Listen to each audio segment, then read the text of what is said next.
शंकर भगवान की जय। श्री सिद्धिकुंजिका स्तोत्रम शिव उवाच। ओम शरणो देवी प्रवक्ष्यामि कुंजिका स्तोत्रमोत्तमम् येन मंत्र प्रभावेण चण्डीजापशुभो भवेत्। न कवचं न स्तोत्रम कीलकं न रहस्यकम् न सूक्तं न विध्यानं च नन्यासो न च वार्चनम्। कुञ्जिका पाठमन्त्रेण दुर्गः पाठबलं लभेत्। अतिगुह्यतरं देवीर्देवानामपि दुर्लभम्। गोपनीयं प्रयत्नेन स्वयं रोरिव पार्वतेर्मरणं मोहनं वस्य स्तम्भो चटनादिकम्। पाठमन्त्रेण संसिद्धेर्कुञ्जिका स्तोत्रमोत्तमम्। अथ मन्त्रः ऐं ह्रीं क्लीं चामुण्डाय विच्चै। ॐ ग्लूं ॐ क्लीं जूषः ज्वालाय ज्वालाय ज्वल ज्वल प्रज्वल प्रज्वल। ऐं ह्रीं क्लीं चामुण्डाय विच्चै ज्वालाय ज्वल हं सं लं क्षं भट् स्वाहा मन्त्रः।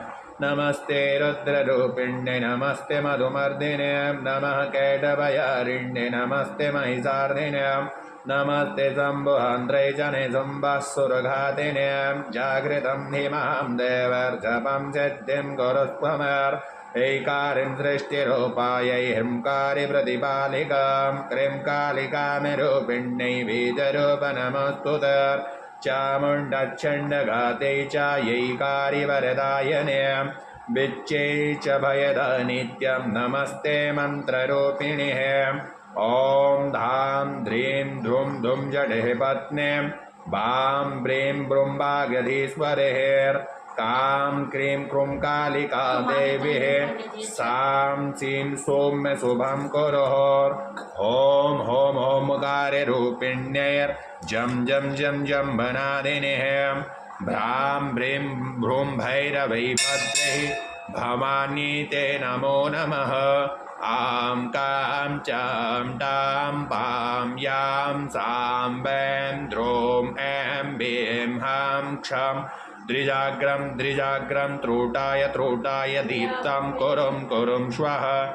पां पीं पुं पार्वती पूर्ण खां कीं खुं खेचरी तदा सां सीं सुं सप्तसतिर्देव्यं मन्त्रसिद्धिं कुरुत्वमेर्। इदानीं तु कुञ्जिका स्तोत्रं मन्त्रजागृति हेतवे अभक्तेनैव दन्तव्यं गोपितं रक्ष पार्वतेर्। यस्तो कुञ्जिकया देवी हीनं सप्तसतिः पठेत् न तस्य जाय